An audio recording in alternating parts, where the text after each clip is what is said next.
AMD，你一定听过它的名字，甚至此时此刻，你可能正在使用它生产的 CPU 或者 GPU。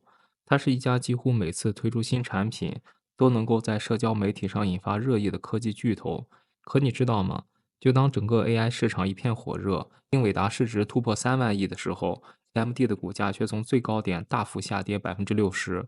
这是泡沫破裂，还是王者归来的节奏出现了偏差？一家拥有高性价比芯片的巨头，为何总是在牛市中落后？它的对手不只是英特尔和英伟达，还有投资者对它的误解。今天我们将进行一次毫无滤镜的深度剖析，从 AMD 的收入结构到 AI 产品线的实际表现，从估值背后的逻辑到未来能否跟上新一轮的浪潮，全程信息高度密集。看完这个视频，你所了解的不只是 AMD，更是整个 AI 芯片的商业运作。我们将从7个维度对科技巨头 AMD 展开分析。首先从股价表现切入，洞悉市场情绪；紧接着快速浏览公司概况，掌握其发展历史、管理层情况以及战略定位。随后进入关键部分，探究其凭借哪些核心产品实现了盈利，并且分析在英伟达和英特尔的双重夹击下，行业呈现怎样的格局。最后基于财报进行基本面分析，评估其估值以及未来的上涨空间。这并非是一个单纯宣扬 AMD 有多厉害的视频，而是从投资者的视角进行深度洞察。视频虽然较长，但是干货满满，建议你看到最后，这或许是你看过的关于 AMD 最系统、最深度的剖析。我们先把时间拨回1972年，AMD 在纽约交易所正式挂牌上市，当时的发行价格为每股15美元。但是别被这个数字迷惑，经过几十年的拆股调整，如果换算成今天的价格，你会发现 AMD 在刚上市的那几年，价格几乎是趴在地板上的。1970年代，AMD 就像个乖孩子，不惹事也不出风头，它的股价长期在1到5美元之间横盘，几乎没什么波动。这一阶段，它主要是给 IBM 和美国政府打工，提供一些兼容性芯片，踏实稳妥，扮演着典型的技术供应商的角色。然而，一切的改变从80年代开始。1982年，英特尔主动给了他一个惊喜：8086的架构授权。这不是随便给予的授权。英特尔之所以放行，是因为在那时候他也没有想到，眼前这个小兄弟未来将会成为他的一生之敌。拿到授权后，AMD 正式进军 x86 架构，这相当于获得了一张进入 CPU 战场的门票。AMD 的股价也开始爬升，在5美元到10美元的区间震荡。不过好景不长，英特尔终止了授权，双方撕破脸，官司打了十几年。AMD 第一次体会到了什么叫英特尔的铁拳，接下来的路注定不会平坦。90年代，AMD 迎来了它历史上的第一个高光时刻。1991年，它推出了 AM386，向英特尔发起挑战。而真正引爆市场的是1999年推出的速龙处理器。那一年，互联网泡沫正在狂飙，AMD 搭上了科技股的顺风车，迅速成为了市场的宠儿。1999年到2000年，仅仅一年的时间，AMD 股价从2美元飙升至45美元，暴涨超过20倍，成为投资者眼中最性感的科技黑马，市值一度突破100亿美元。但是泡沫终究会破裂。进入千禧年后，故事急转直下，泡沫破裂，科技股哀鸿遍野。更致命的是，英特尔推出了全新的酷睿架构，性能大大反超 AMD。AMD 试图反击，砸钱收购了显卡大厂 ATI，试图建立 CPU 加 GPU 的协同优势。但是事与愿违，协同没有实现，债务倒是先压上来了。更糟糕的还在后面。从2006年到2012年，AMD 推出的核心 CPU 框架接连失利，发热高、性能差、能效比低，完全被英特尔碾压。市场的信心也一点点被耗尽。到2015年，AMD 的股价跌到只有1.61美元，接近退市，几乎被投资者打入冷宫。此时的 AMD 债务压顶，连年亏损，股价长期徘徊在2到5美元之间。大多数投资者认为这家公司再也起不来了。当所有人以为 AMD 快要完蛋的时候，一个女人的出现改变了一切。2014年，Lisa 苏临危受命出任 CEO，她没有走保守求稳的路线，而是直接 all in 了高性能战略。2017年，Zen 框架问世，旗下的消费级处理器锐龙和服务芯片骁龙横空出世，性能炸裂，性价比逆天，一时间市场信心回来了，股价也开始狂飙，从2016年的2美元一路奔向巅峰，2018年突破30美元，2020年突破90美元，到2021年11月，AMD 股价触及历史高点164美元。这是一场资本市场眼中的完美逆袭。一个在退市边缘徘徊的公司，靠一套框架、一套打法、一位 CEO 翻盘了整个命运。但很快，市场又给了 AMD 一个冷静的提醒。2022年到2023年，美联储加息，PC 出货疲软，库存积压，全球硬件行业进入寒冬。AMD 股价从高点回调至60到70美元之间，几乎腰斩。更关键的是，在 AI 这场百年一遇的科技战争中，主战场被英伟达抢占，H100、H200攻城略地，AMD 只能在边角地带发力。芯片市场的核心叙事正在悄然改变，不再是 x86，不再是 CPU，而是 AI 和 GPU。而问题也接踵而至：AMD 到底能不能在 AI 时代活出下一个高峰？是继续逆袭，还是就此止步呢？如果说2022年到2023年，AMD 被迫在 AI 主舞台的边角上活动，那么2024年，它终于吹响了反攻的号角。这一年，AMD 正式推出了米300系列 AI 加速器，并且进入量产阶段。性能规格上，米300直指英伟达的 H100系列，成为市面上少数有资格叫板英伟达的 AI GPU 之一。同时，它的服务器芯片骁龙也没有放缓节奏，继续在 CPU 市场上吃掉英特尔的份额。另一方面，AMD 整合了对赛灵思的收购，积极布局通用计算场景，在多个边缘算力与嵌入式市场发力。到2024年3月，投资者的信心彻底引爆。3月8日，AMD 股价在盘中创下历史新高，227美元。一家几年前还在60美元徘徊的公司，短短一年翻了接近4倍。这一波上涨不是泡沫式的爆炒，而是伴随着基本面兑现和市场的重新估值。然而，AI 战争远未结束。到了2025年7月，AMD 股价已经回落至145美元左右，市场开始进入冷静期。投资者重新抛出了那个问题：AMD 真的能够挑战英伟达，成为 AI 时代的双王之一吗？它到底靠什么赚钱？营收结构健康吗？是真硬核还是情绪派？看完这个视频，你会得到一个答案。他说了这么多，让我们静下心来看看这个公司到底是什么来头。AMD 中文全称为超微半导体公司，1969年5月成立，1972年9月上市。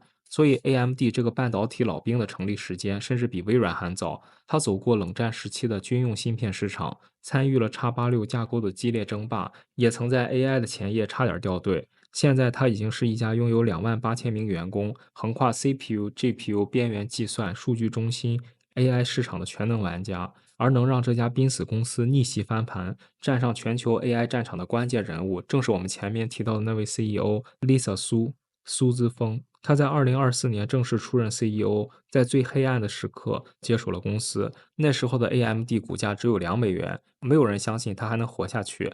但是10年后，当他带着米300走上 AI 前线时，AMD 的股价已经整整翻了80倍。在整个半导体行业，很少有 CEO 能拥有这样的叙事能力。Lisa 苏不仅重构了 AMD 的产品战略，也重构了市场对这家公司的想象空间。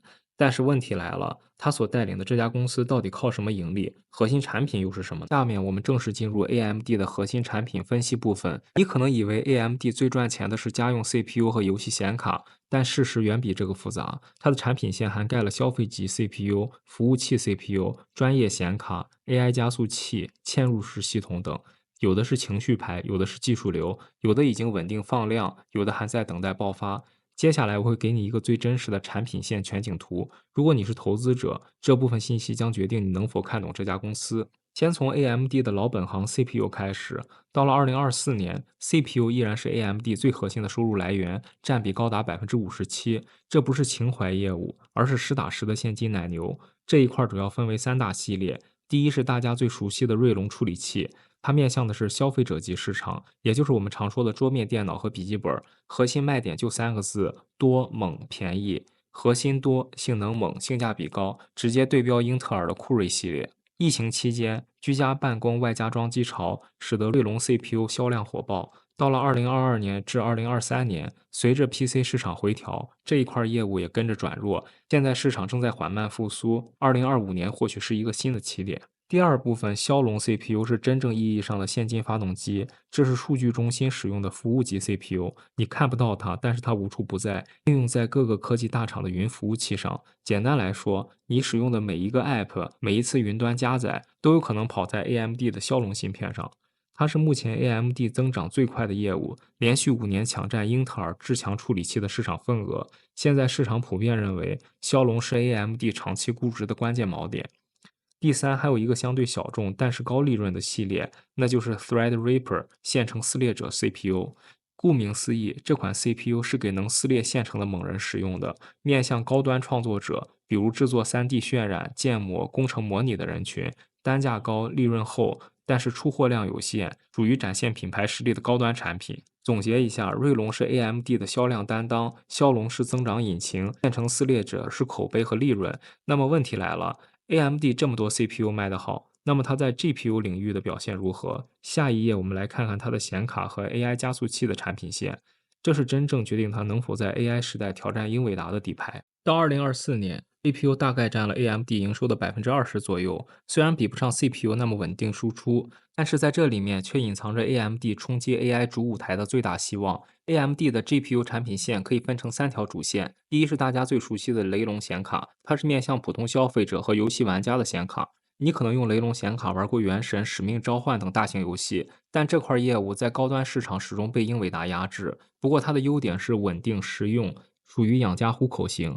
第二是专业向的雷龙 Pro GPU，这一块对标的是英伟达 Quadra 系列，面向影视建模、建筑渲染、工业模拟等专业场景，不是很高调，但是利润丰厚，品牌影响力强，跟政府有着深度合作。第三条也是 AMD 最近最火的 Instinct 加速显卡，这就是你在新闻里经常听到的米300X、米300A 显卡，这是真正对标英伟达 A100、H100、B200的 AI 加速卡。功能上是面向 AI 训练和推理的，主要部署在大模型训练和数据中心场景。它最大的卖点是支持 AMD 自研的 AI 生态系统。虽然目前还没有办法在 AI 生态层面正面击穿英伟达的 CUDA 壁垒，但是至少它是市场上为数不多的能上战场的对手。总结一下，雷龙靠销量火，雷龙 Pro 靠专业火，而 Instinct 靠未来讲故事。除了 CPU 和 GPU，AMD 还有2条不太出圈但是战略价值极高的产品线，一条是赛灵思的 FPGA，FPGA 全称为现场可编程门阵列，是一种可以在出厂后允许用户现场通过编程配置逻辑功能的芯片。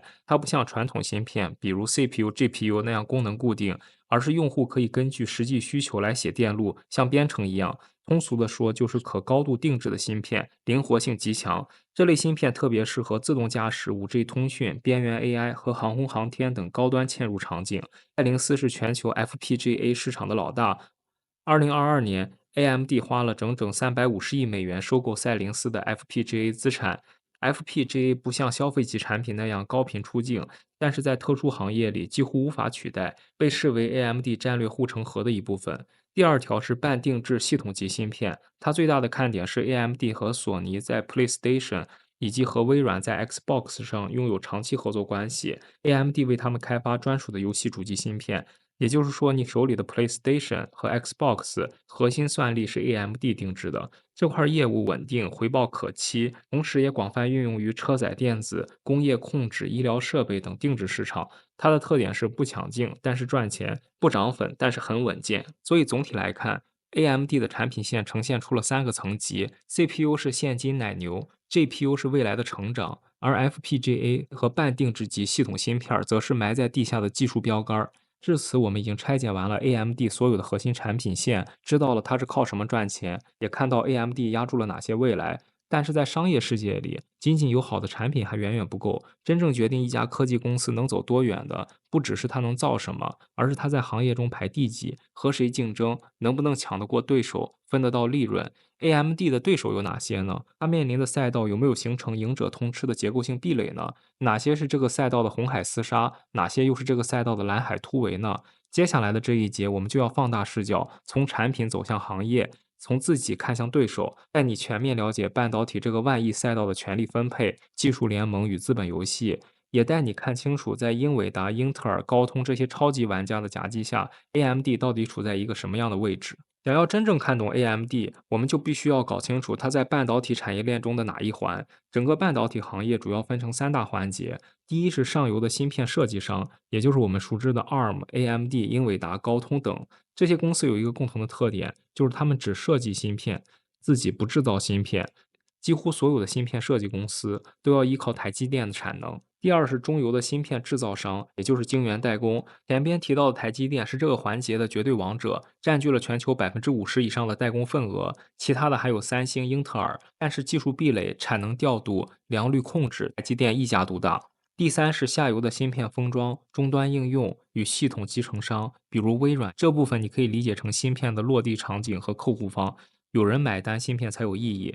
所以总结一下，AMD 是芯片的设计者，台积电是生产商，而微软之类的公司则是下单的客户。在这张技术帝国的食物链中，AMD 处在技术最密集、周期性最强的一环。AMD 专注于芯片架构设计，但是必须依靠外部晶圆厂进行芯片制造。AMD 和英伟达的所有芯片基本上都是交给台积电和三星代工，所以不论这些芯片设计厂商打得再凶，最后他们其实都是在排队等台积电。英特尔至今保留自研加自产的框架，但是他正在努力把自己的代工事业推给外部客户。三星的模式则更加狂野，它不仅自己制作芯片，还想抢占台积电的代工业务。台积电它不设计芯片，但是全世界90%以上的高端芯片都由台积电代工，包括了苹果、AMD、英伟达等。所以台积电又被称为全球半导体制造的心脏。到这里你应该明白了，AMD 是靠框架吃饭的轻资产选手，英伟达也是，英特尔和三星是自己又打比赛又当裁判的全能选手，而台积电的生产能力则支撑起了整个行业。在全球芯片设计市场中，AMD 的年营收大约排在了第4位，它的总营收为226亿美元，市场份额大约为14%。而第一名的英伟达在这个市场上却占据着碾压式的地位，英伟达的总营收高达552亿美元，占市场份额的33%，是 AMD 的2.4倍。更关键的是，如果我们看的是市值而不是营收，那么差距会更加吓人。英伟达是 AMD 市值的10倍以上，这就意味着虽然 AMD 很强，但是远远不能与英伟达平起平坐，而英伟达才是真正的行业王者。AMD 则更像是未来的希望，一个有追赶潜力，但是尚未形成压制力的挑战者。而英伟达的统治地位几乎没有人可以撼动，所以芯片行业的真正竞争格局是一超多强，王者高坐，挑战者环伺。AMD 不是小公司，但是它如果想逆袭成为行业的王者，就需要踩准整个时代级别的技术大潮。而我们接下来要讨论的是，在英伟达牢牢掌控算力入口的今天，AMD 的优势在哪里，短板在哪里，而破局的关键又是什么？面对英伟达一骑绝尘的统治力，AMD 到底是靠什么在这个行业中站稳脚跟的呢？首先，我们要承认一点，AMD 是行业中的中坚力量，不是边缘选手。在整个芯片设计行业当中，AMD 处在一个非常微妙的位置，体量中居偏上，打法稳健，属于实用派的理想选手。它不依赖于某一爆款产品示范，而是靠多元增长的路线同时推进。AI 加速加上数据中心 CPU，外加 FPGA 芯片，三线并进，均衡驱动。它和英伟达最大的差距其实不是技术代差，而是生态壁垒和时间红利。布达生态加上 AI 第一性原始积累，外加市场的先发效应，是英伟达构建护城河的关键。而 AMD 虽然在技术上能打对位，但是在系统搭建和客户依赖程度上还需要进一步打磨。需要注意的是，如果2025年 AMD 的米300系列能够持续放量，再加上赛灵思 FPGA 芯片的协同增效真正兑现，那么 AMD 的市场份额将会有非常大的上升空间。反观行业第二位的博通和高通，虽然体量也非常大，但是他们偏向于移动端、通信网络，在 AI 核心算力上其实是局外人。所以你会发现，英伟达是 GPU 战场的王者，AMD 是 GPU 战场的追赶者，而高通和博通则是另一个战场的强者。那么 AMD 的钱到底是从哪里来的呢？我们先来看第一条最重要的增长曲线——数据中心业务，它的营收占比大约在30%左右，增速远高于其他板块，是全公司的核心引擎。这里主要包括两大类产品，第一是大家已经熟悉的骁龙服务器 CPU，它的战略意义在于持续侵蚀英特尔的市场份额。像亚马逊、谷歌、微软这些云计算巨头，在过去一直使用英特尔的至强处理器，但是现在越来越多的客户把 AMD 的骁龙当做替代方案来采购，尤其是在对功耗、核心数、性价比高的批量部署上，这不是一时的风潮，而是结构性的趋势。AMD 正在悄悄蚕食过去属于英特尔的高地。第二是最近2年最火的米300 AI 加速器，它是 AMD 用来参与 AI 战争的主力产品。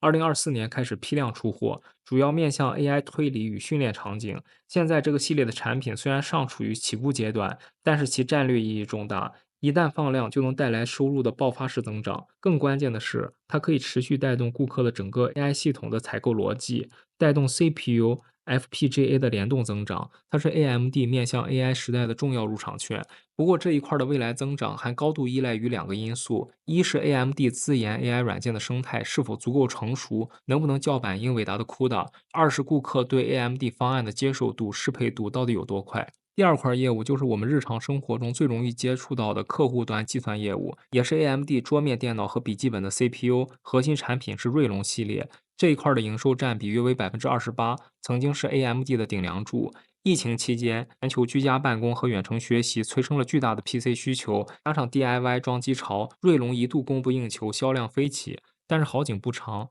到了2022年至2023年，随着宏观经济疲软，PC 更换周期拖延，这块业务遭到了严重的需求塌陷。联想、惠普、戴尔等这些 OEM 厂商也压缩了采购，导致 AMD 客户端收入波动巨大，甚至在几个季度，这一块业务被认为几近掉队。不过到了2024年，有一个新变量的出现，那就是 AI PC 概念爆火，各大厂商开始推进拥有本地 AI 算力的轻量级电脑。AMD 也趁机推出了带有 NPU 的锐龙 AI 处理器，这给 AMD 带来了两个变化：一是高端芯片的平均售价有望抬高；二是 OEM 厂商开始为下半年和明年的出货做新一轮的备货。所以这一块业务的现状是曾经受过伤，现在在恢复，虽然还没有开始变得强势，但是看起来已经有新的故事可以讲了。AMD 的营收结构其实非常均衡，除了数据中心和客户端服务，还有两块不能忽略的力量。其中之一就是我们耳熟能详的游戏业务，它贡献了大约23%的营收，主要由两部分组成。一是雷龙游戏显卡，虽然在高端产品被英伟达压着，但是在中低端依然凭借其高性价比站稳了脚跟。二是与索尼、微软合作，为 PS 和 Xbox 提供了定制系统级芯片。游戏主机的订单属于长期合约，单价不高，但是波动性小，现金流稳定。简单来说，这一块业务虽然不能带动 AMD 走上 AI 巅峰，但是使它可以安心睡觉的基本盘。第四块是被很多人忽略，但是非常有含金量的业务，那就是嵌入式和 FPGA 处理器。这块业务源自于2022年收购赛灵思，目前大约占 AMD20%的营收。它有两个特点：一是利润率高，生命周期长；二是应用面广泛，横跨自动驾驶、5G、航空航天和医疗设备等。这就意味着这块业务不像 PC 业务那样容易受到周期的影响，而更像一个技术防守型资产。下面我们来小结一下 AMD 的四大业务板块。数据中心业务是公司的核心成长引擎，承担着推动营收增长的重任。客户端业务则呈现明显的周期性，受宏观环境与终端需求波动的影响较大。游戏业务担当稳定的现金流压舱石，虽然增长有限，但是利润稳定，出货量大。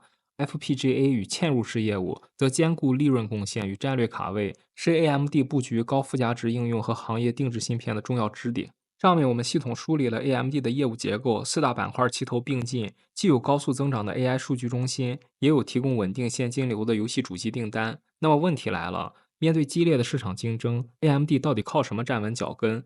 有哪些隐患是它通往 AI 时代的拦路虎？接下来，我们就来一起看看 AMD 的核心优势以及它面临的挑战与隐忧。我们先来看 AMD 的底层竞争力到底强在哪儿？第一，性价比策略打穿了高端市场，骁龙服务器芯片和锐龙消费级 CPU 凭借单位性能价格比，一度压过英特尔，成为中高端市场的性价比之王。尤其是在云服务商、数据中心场景中，AMD 正在悄悄抢占原本属于英特尔的市场份额。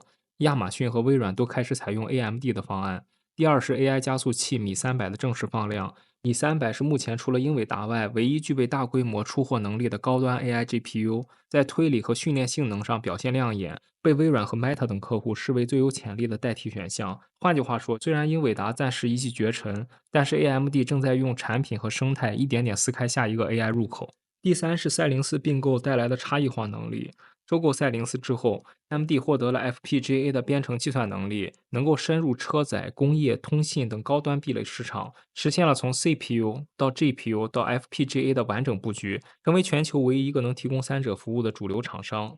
第四是深度绑定台积电，先进制程有保障。AMD 的高端芯片全部交由台积电代工，在制程节点上与英伟达、苹果并驾齐驱，确保了性能天花板的不断突破。第五是财务稳健，资产包袱轻。AMD 始终坚持轻资产模式，不自建晶圆厂，财务杠杆低，现金流健康。相比于英特尔这种重资产结构，AMD 的财务具有更强的灵活性，也具有更高的抗风险能力。但是另一方面，AMD 也面临着挑战与隐忧。第一是 AMD 的 AI 生态落后于英伟达，虽然 AMD 的米300性能强劲，但是它的软件生态尚未成熟。英伟达的 CUDA 体系依然是开发者的首选。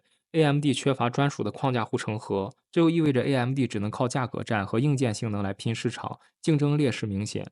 第二是 AMD 的市场份额依然偏低，在 AI 加速器和独立显卡市场，AMD 的份额远远落后于英伟达。即使在服务器 CPU 市场，虽然骁龙芯片增长迅速，但是英特尔依然占据超过60%的市场份额。第三是盈利质量有待改善，虽然 AMD 的毛利率已经升至53%，但是净利润率、ROE 等核心盈利指标依然远低于英伟达和高通，尤其是在收购赛灵思之后的整合期。带来了费用压力和执行风险，盈利不确定性依然很高。第四是市场竞争激烈，AMD 在 CPU 和 GPU 市场面临着来自英伟达、英特尔、苹果芯片的多重夹击。第五是对台积电依赖程度高，AMD 目前没有自己的晶圆产线，高度依赖于台积电的代工。如果台积电产能紧张，或者由于地缘政治的因素发生变数，很有可能会影响 AMD 的产品交付。这就意味着 AMD 在供应链抗风险方面的能力比较弱。说完了产业趋势和竞争事态，下面让我们来进入基本面环节，看看 AMD 的财务表现和估值水平是否能支撑它的股价。我们将从3大维度拆分：一是盈利能力和增长趋势，二是财务结构和运营效率，三是当前估值是否合理，是否还有上涨空间。我们先来看股权结构这一块儿。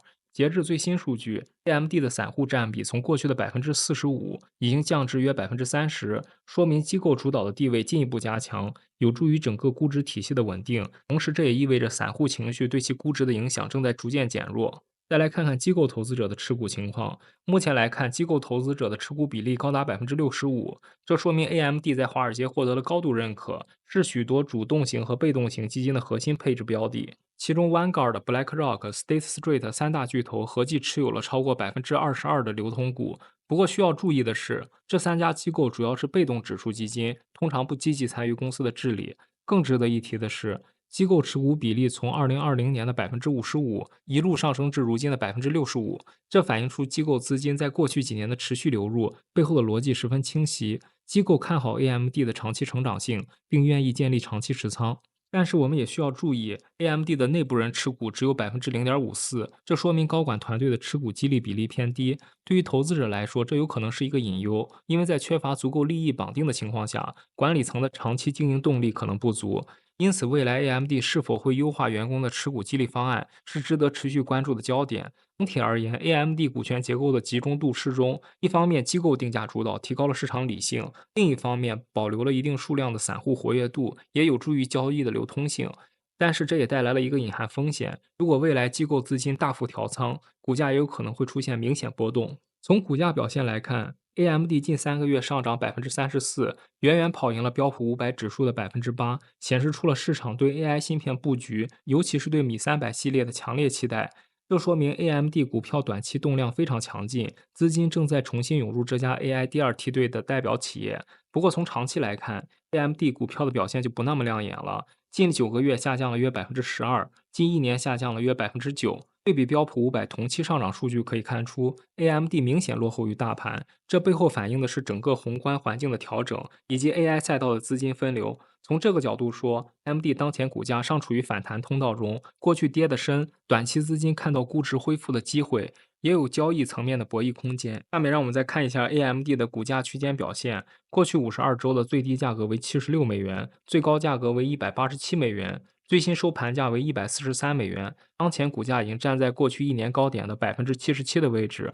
这显示出市场对 AMD 未来业绩的信心正在回暖，投资者的情绪正在逐渐偏向乐观。这波反弹来的也非常明显，从去年底的76美元一路反弹至当前价位，等于已经翻倍。市场正在重新评估 AMD 在 AI 和数据中心的潜力。在盈利方面，AMD 的表现可以打出 A 的评级，毛利率高达53%，是整个芯片行业中的佼佼者。EBIT 的利润率有10%，净利润率也有8%。不过，股东回报率 ROE 只有3.9%，总资产回报率 ROA 仅为3.11%，说明整体资本回报水平还不算高。我们重点关注一下毛利率这个指标，AMD 的毛利率已经连续多年维持在50%以上，说明它在产品定价和成本控制上有着非常强的护城河。特别是在高端的骁龙服务器 CPU 和米300系列的 AI GPU 上，AMD 占据了行业话语权。这背后反映的其实是 AMD 的战略转型正在生效，从传统的芯片制造商正在转型成平台解决方案的供应商。虽然 AMD 的毛利率有53%，但是我们看到它 EBIT 只有10%，净利润率只有8%，这说明它的运营开销十分高。比如收购赛灵思后的资本整合还没有完全在财报上消化。另外，2023年 AMD 的研发支出高达63亿，占总收入的20%以上，维持着高度投入的状态。当然，这些支出不是无效的，而是为了抢占未来 AI 与数据中心的关键赛道，是一种蓄力期的布局。在资本回报率方面，股东回报率 ROE 仅为3.9%，总资产回报率仅为3.1%。这意味着 AMD 目前的资本使用效率偏低，处于进攻期，还没有开始高效转化为利润。所以结论是，AMD 目前还处于转型攻坚阶段。如果接下来的米300系列芯片能够放量，带动数据中心业务全面起飞，那么2025年到2026年，AMD 可能将会迎来爆发的窗口。下面我们再来看 AMD 的成长性表现，关键词是成长稳定、结构优化，营收同比增长21%，说明 PC 市场的需求正在回暖。同时，数据中心的 AI 投资也正在加速复苏。虽然过去3年的复合增长率只有13.7%，看起来不算惊艳，但是这恰恰说明 AMD 是一家已经完成了规模化的企业，正在走一条可持续的盈利成长道路。更惊艳的是，每股收益 EPS 在过去一年暴涨了99%，这显示 AMD 的盈利杠杆正在放大。唯一的隐忧是，过去3年每股收益的复合增长率是负的20%，这和前几年的 PC 下行周期与赛灵思并购摊销有关。但是自由现金流同比增长42%，说明经营现金流正在逐步转强。AMD 成长的背后有3个动能来源：一是米300加速卡从2024年起逐步放量，对 AMD 在 AI 市场的核心压住；二是骁龙服务器 CPU 不断蚕食英特尔的市场；三是嵌入式 FPGA 处理器在车载、工业、通信市场的场景开启了新的增长。总结一下，AMD 的成长曲线走的不是暴力拉升的风格，而是在营收增稳、盈利修复中稳步爬坡，值得中长期重点关注。总结一句话，AMD 的盈利反转不仅仅是数字游戏，而是真金白银的落袋为安。下面让我们来看估值这个环节。目前 AMD 确实比较贵，非 GAAP 市盈率高达37倍，如果使用 GAAP 口径，更是高达105倍。这反映出市场可能已经提前预知了 AMD 的未来成长红利，给出了极高的估值溢价。这意味着，如果 AMD 后续增长兑现不如预期，股价就容易发生下行调整。那么，为什么 AMD 的市盈率这么高呢？一方面是因为当前账面利润被一次性费用压低，比如赛灵思并购整合成本依然在财报里消化；另一方面，市场对 AI 加速器放量、数据中心 CPU 抢占英特尔份额等新的增长点寄予厚望。简单来说，AMD 的估值贵的有道理，但是它也需要把增长兑现出来，才能使其高估值继续站得住脚。我们刚才说到，AMD 当前的前瞻市盈率大约为37倍，正好介于英伟达的45倍和英特尔的15倍之间，说明 AMD 尚处于一个不是最强、不是最便宜，但是值得关注的中间地带。说了这么多估值，最后我们再看一眼 AMD 的财务底子。截至最新数据，AMD 拥有73亿美金的现金，而总债务只有47亿，属于典型的净现金公司，偿债能力强，抗风险能力足。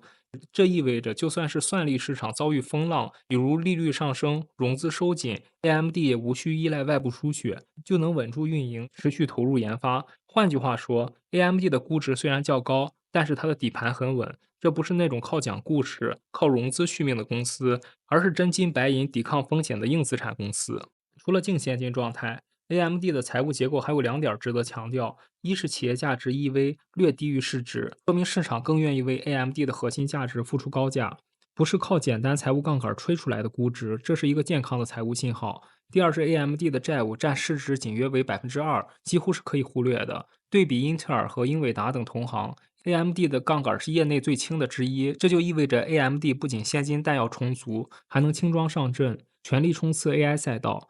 不会因为背上沉重的利息包袱而束手束脚。一句话总结，在这个高利率、高竞争的时代，AMD 的资本结构给了它最大程度的灵活性。我们再来看一下 AMD 在整个芯片行业中的排位。从市值来看，英伟达一骑绝尘，市值高达3.85万亿美元，已经超过了其他所有竞争对手的总和，是真正的 AI 基建之王。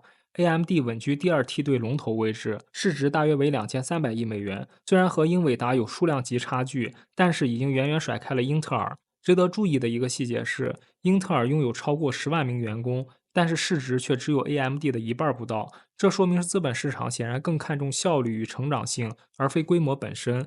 再来看看分析师的涵盖数量，AMD 目前有50位华尔街分析师覆盖，说明机构投资者对 AMD 的关注程度也处于行业高位。总结一下，AMD 已经不再是便宜的英特尔代替品，它现在是资本市场认可的 AI 弹性成长股，正站在一个非常关键的拐点上。在市值排行中，英特尔这个曾经称霸全球的芯片巨头，如今市值竟然还不如 AMD 的一半儿。它有10万名员工，市值却只有990亿美元，反倒让人觉得像个人力密集型的日落工业。此时此刻，AMD 这个站在英特尔与英伟达之间的桥梁选手，正在吸引着越来越多的市场关注。它的员工数量适中，覆盖度广，在分析师眼中，既不像英特尔那样风险失控，也不像英伟达那样估值高悬。如果接下来 AMD 能够在米300系列 AI 加速器和骁龙数据中心芯片这两大战线上持续放量，那么它的估值可能远远还没有到头。下面我们再来对比一下几位芯片巨头过去3年的股价表现。英伟达是这波 AI 行情中当之无愧的王者，多大壁垒加上 H100的性能炸裂，已经使英伟达成为了 AI 基础设施的代名词。过去3年，其股票回报率高达835%。而在这场 AI 浪潮中，另一个被炒热的名字是 ARM，它是一家刚上市不久的想象力公司，股价翻了2倍多。投资人看中的是它的架构授权，背后是手机芯片、AI 边缘计算。它不制造芯片，但是每一颗出货芯片的背后都有它收版权费。当边缘计算浪潮来临，它又像一只坐在沙滩上的收租人，市场追捧它是因为它的梦做得很大，而公司运营的负担却非常小。再看 AMD，过去3年涨幅为67%，虽然这个涨幅不够炸裂，但是它的故事可能才刚刚开始。投资者可以把 AMD 看作一只进攻型价值成长股，一方面它不像传统巨头那样保守，另一方面它也不像英伟达那样高估到飞天。它是目前半导体板块中唯一一个估值还算相对合理、增长够稳定、AI 还有空间的存在。你想象一下，一家公司既有潜力也有纪律，能攻能守，能卷能稳，这种公司往往是中长期投资者的最爱。很多分析师说的很直白，他们认为目前的英伟达高处不胜寒，英特尔摇摇欲坠，而 AMD 是市场低估的战略性补位者。最后，我们看看英特尔这个悲情角色。过去3年，股价暴跌41%，它几乎错过了所有的关键转折点。先进制程、AI GPU、封装、客户信心全线崩溃，市场对它的转型也是完全看不懂。造晶片、卖芯片、代工，它自己都在摇摆。转型的成本大到吓人，回报路径却模糊的像一团迷雾。所以，英特尔如今的市值只有 AMD 的一半，哪怕它的员工是 AMD 的4倍以上。英特尔正在走向大而不强的悖论，越努力越焦虑，布局越分裂。这3家公司代表着3种截然不同的投资性格。ARM 有想象力的加持，轻盈的快跑；AMD 的风险可控，估值适中，属于中段位突击手；而英特尔则战略混乱，像一个执行失误的迷失巨人。说完了股票价格，现在我们再来聊聊 AMD 的基本面表现，它是判断这个公司未来成长潜力的关键一环。第一是营收规模，过去1年 AMD 的总营收达到了277亿美元，在整个半导体行业排名第4，超越了 ARM 和德州仪器，仅略低于高通和英特尔。对于一家员工规模不到英特尔一半、成立时间晚于德州仪器的公司来说，这个体量表现已经非常不俗。第二是增长率，AMD 的年营收增长率为21%，排在整个行业的第3位，仅次于英伟达的86%和 ARM 的24%。这是实打实的业绩增长，不是靠故事拉估值，而是靠产品拉收入。也就是说，市场不仅给了 AMD 信心，AMD 也确实交出了一份让投资者满意的答卷。同时，AMD 的高增长外加低基数的盈利组合也值得强调。目前，AMD 正处在营收成长曲线中的加速阶段，一头是 AI 加速器米300系列刚刚放量，一头是数据中心骁龙服务器芯片正在快速抢占市场。这两个能打的业务正在共同驱动 AMD 的收入又快又稳的增长，这是投资人最喜欢的一种状态。看得见的成长，看得懂的逻辑，踩得准的风口。总体来说，AMD 是一个以小博大的经典案例。首先从增速上来看，AMD 已经远远跑赢了英特尔，产品矩阵也越来越完整，甚至在某些领域，比如说 AI 加速器和高端服务芯片方面，已经初步具备了与英伟达分庭抗礼的资格。而与 ARM 相比，AMD 则具备更丰富的产业线、更成熟的盈利模式，整体配置更加扎实。但这还不是重点，重点在于 AMD 正在逐渐逼近英伟达的那道护城河。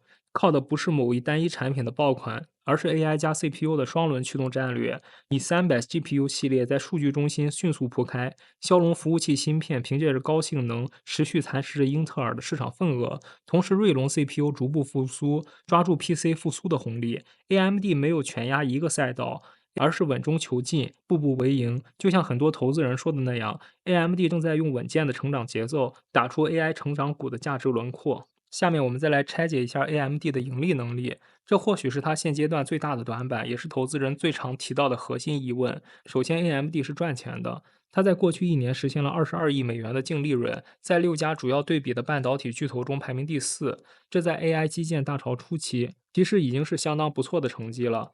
但是对比英伟达，差距可不是一星半点儿。英伟达依靠 AI GPU 的极致毛利率和超级规模效应，净利润暴涨到76亿美元。换句话说，英伟达一个月赚的钱比 AMD 一年还多。